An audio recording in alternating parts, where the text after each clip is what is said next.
Les balados jeunesse, espace pour la vie.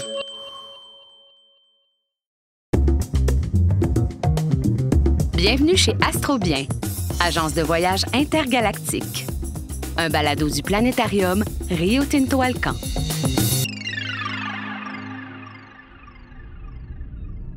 Bonjour à tous, petits et grands. Que diriez-vous de faire un saut dans l'espace, d'aller briller avec les étoiles? Vous pourrez saluer les astronomes qui vous regardent depuis la Terre à travers leurs télescopes perceurs de mystères. Ça fait rêver, hein? Mais tout d'abord, allons faire un tour du côté de Montréal, dans un quartier charmant qui attire de nombreux touristes adeptes des réseaux sociaux qui s'amusent à tout photographier autour d'eux. Michel Vadeboncoeur, fondateur de l'agence de voyage Astrobien, qui vend des séjours à petit prix dans l'espace, est très joyeux à l'idée d'accueillir son neveu Naoto, 18 ans, qu'il n'a pas vu depuis longtemps, car il a grandi au Japon. Ah, Naoto! Je suis tellement content de te voir! Excuse-moi, mon oncle. Je suis en train de faire un story sur Insta Talkbook. Je termine et je suis à toi. Ah, ben oui, d'accord. J'ai rien compris, mais termine. Termine! Donc, continuez à me suivre parce que je suis sur un gros projet et je vous réserve la surprise. Restez à l'affût. C'est bon, c'est fini. Gros projet? Comme c'est excitant! Quel gros projet? Ouais, un truc énorme qui va me rapporter plein d'influents suiveurs. Je suis très content de te voir, mon oncle. Ah, wow, c'est cool. Mais parle-moi de toi. Ça fait tellement longtemps qu'on s'est pas vu. Tu fais quoi en ce moment? Ah ben, je suis un influenceur, c'est ça mon travail. J'ai 2 millions d'abonnés sur Insta Talkbook, mais il m'en faut plus. Et c'est ça mon projet. C'est pour ça que j'ai besoin de toi. Ah, et tu veux visiter une planète? Une planète? Non. Les planètes, c'est dépassé depuis longtemps, là. Moi, il faut que j'aille prendre des photos dans une nébuleuse. C'est grandiose, c'est beau. Imagine les millions de j'aime. Une nébuleuse? Mais j'ai pas de voyage prévu dans les nébuleuses. Une nébuleuse, c'est un grand nuage de gaz diffus, de plasma et de poussière interstellaire. C'est très compliqué d'aller visiter ça. Où t'as trouvé une idée pareille? J'ai fait des recherches et les couleurs sont tellement magnifiques qu'elles n'ont pas besoin de filtre. Je veux être le premier influenceur avec un arrière-plan de nébuleuse sur ma photo de profil. Ça va faire de moi une légende.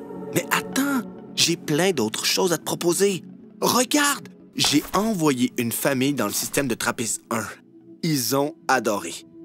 J'ai aussi eu de très bons retours de mes clients sur Uranus et Vénus. Tu veux voir des photos de leur voyage? Tu sais quoi? Je crois que tu ne connais pas bien les nébuleuses. Et c'est pour ça que tu as peur de m'envoyer là-bas. Ben, bien sûr que non! Je connais très bien les nébuleuses. Comme par exemple la nébuleuse de la girafe, la nébuleuse de la casserole. Non, de la poêle à frire. Ah oui, j'adore! Ah, elle est vraiment belle. Bon, tu as aucune idée de ce que c'est une nébuleuse. Il faut remédier à ça. Et les nébuleuses les plus connues sont celles du crabe, du papillon et de la tarentule. Suis-moi. Mais oui, je le savais, là. Naoto, mais qu'est-ce que tu fais avec cette fusée? Descends de là tout de suite! Tu descends! Naoto, descends! Ben, on y va ensemble. Allez, embarque. Je sais comment ça fonctionne, là. J'ai regardé un tuto sur l'Internet. Non, mais non, on ne va nulle part. Puis, tu fais n'importe quoi. C'est pas comme ça qu'on fait décoller une fusée, là. D'abord, faut faire ça, là. Ceci, là, on met ça là. Cela. Peut-être fermer la porte, ça serait bon. Et là, la clé. Où sont les clés? Et ce bouton-là, c'est pour le décollage? Oui, mais n'appuie surtout pas. Et c'est parti. Direction nébuleuse. Non, c'est pas vrai. Mais pourquoi t'as appuyé sur le bouton? Mais je fais ça pour toi, mon oncle. Tu envoies plein de gens dans l'espace, mais tu n'y vas jamais. Il faut vivre. Tu vas voir, les nébuleuses, c'est fantastique. Mais je te le répète encore une fois, je connais très, très bien les nébuleuses, mais je préfère les planètes, c'est tout. Ah! Voilà déjà la première nébuleuse que je voulais voir. Celle du crabe. Wow! Oui, c'est vrai que c'est joli. Les couleurs sont intéressantes, il faut avouer, surtout ce gaz bleuté avec ses filaments rouges et dorés. En fait, on dirait un peu une éponge. Une éponge? T'as pas mieux comme comparaison? C'est quand même plus un bijou qu'une éponge. Ouais, bon, si tu veux. Ah, regarde au centre de la nébuleuse, c'est quoi? Mais je sais ce que c'est, hein, mais c'est pour te tester, toi. Mais oui, bien sûr. Ça, mon oncle, c'est l'étoile à neutrons de la nébuleuse du Crabe, un pulsar. Le reste d'une ancienne étoile. Car cette nébuleuse est composée des restes d'une supernova. Comme tu le sais, mon oncle, une supernova, c'est l'explosion d'une étoile massive qui peut faire 8 à 10 fois la masse de notre Soleil. L'explosion d'une étoile massive? Mais c'est très dangereux, ça. Ah, mais ne t'en fais pas. Elle a eu lieu il y a longtemps. Ce qui est fou, par exemple, c'est qu'une petite cuillère à soupe de cette étoile à neutrons a la même masse que la Terre. Fascinant. Je veux dire, mais oui, je connais, franchement. Ah, c'est bien, ça, tu as raison, mon neveu. Et par contre, elle tourne vraiment très vite sur elle-même, cette étoile, hein? Ça me donne le tournis. Ouais, d'après ce que je viens de lire sur le site de la NASA, il semblerait que... Attends, tu as accès à Internet ici, là, dans l'espace? Ouais, j'ai un super forfait. Donc, elle tourne sur elle-même plusieurs dizaines de tours par seconde et émet un fort rayonnement électromagnétique à partir de ses pôles.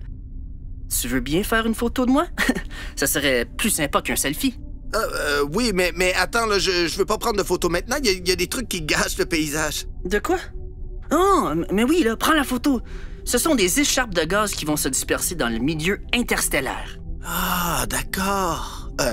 Je savais. Bon, c'est bon. On peut rentrer maintenant? Non. Direction la nébuleuse du Papillon. La voilà! Dis donc, elle est rapide, cette fusée. Ben oui. Qu'est-ce que tu crois? Oh, que c'est beau. Mais elle est vraiment en forme de papillon. C'est trop cute. Oui. Ou d'un sanglier. Les photos vont être incroyables. Mais ça aussi, tu le savais déjà, n'est-ce pas? Ben, bien sûr. Et cette forme est évidemment due au disque équatorial particulièrement dense qui l'entoure. Composé de gaz et de poussière? Et tu allais certainement dire que la couleur rouge de la nébuleuse vient de l'hydrogène ionisé? Oui, mais ne me coupe pas la parole, s'il te plaît. Et je crois vraiment qu'il faudrait rentrer, là. Tu trouves pas qu'il fait un peu chaud? Ah, c'est normal. Après tout, les nébuleuses, comme celle du Crabe et du Papillon, trouvent leurs origines dans la surchauffe du cœur d'une étoile à la fin de sa vie. Et c'est pour ça qu'elles se mettent à gonfler. Gonfler. Comme après une bonne poutine, oui. Mais, contrairement à la nébuleuse du Crabe, qui résulte de l'explosion d'une étoile, boum! Celle au cœur de la nébuleuse du Papillon a gonflé jusqu'à s'évanouir lentement dans l'espace. On fait la photo? Eh oh, mon oncle, t'es dans l'une? Non, dans le papillon plutôt. J'avoue que c'était pas mon meilleur jeu de mots, mais qu'est-ce que c'est beau, hein? Il y a de quoi être rêveur ici. Ouais. Mais le seul truc qui me dérange un peu avec la nébuleuse du Papillon, c'est qu'elle est le résultat de l'explosion d'une étoile moyenne. Et le mot « moyenne » en hashtag, c'est pas terrible. Alors que supernova, c'est franchement mieux. Mais ne dis pas de bêtises comme ça, enfin! Elle est magnifique, cette nébuleuse!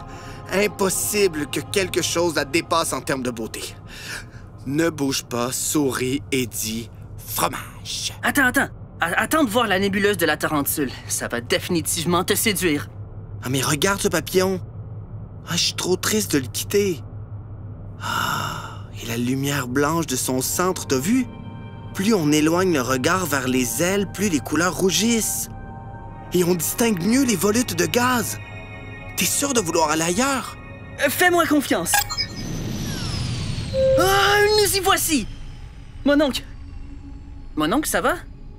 Tu ne dis rien pour une fois? Je suis sans mots. C'est la plus belle et gigantesque chose que j'ai vue dans ma vie.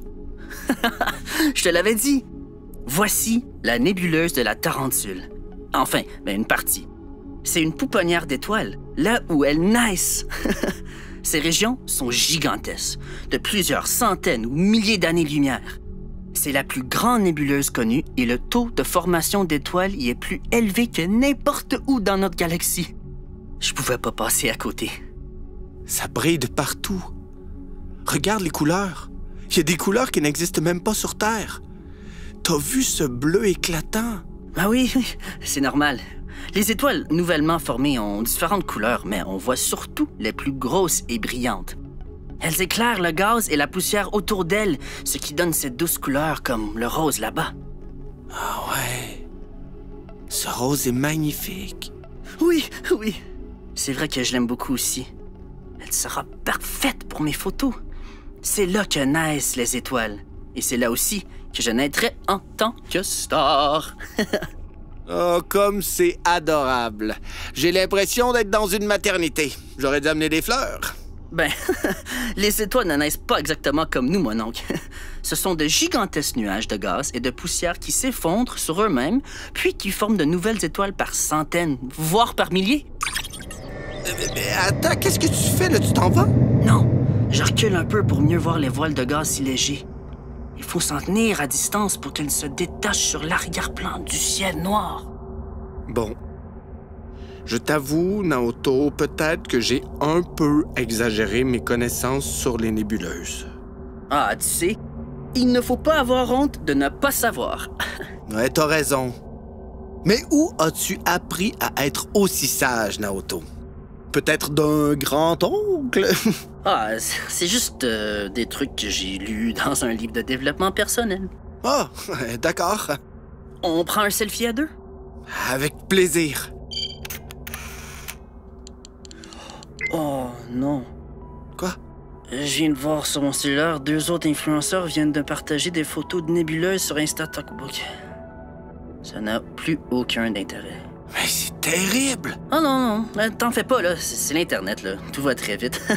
Et puis, j'ai une belle photo avec toi. C'est le principal. Allez, on retourne sur Terre. Ah, si ça te dérange pas, là, je préférerais rester encore un peu ici, moi. Hey, mon oncle, ça me tenterait de travailler avec toi. T'en penses quoi? Mais oui! Ça me ferait trop plaisir! On pourrait faire des aventures ensemble, on pourrait... Ah, imagine, toi, tu pourrais t'occuper des clients, et moi, tu restes! Mais c'est sûr que le service à la clientèle, c'est pas toujours facile, hein? Ah, des fois, les clients, faut les embarquer de force dans la fusée. Mais au moins, ils reviennent pas tous.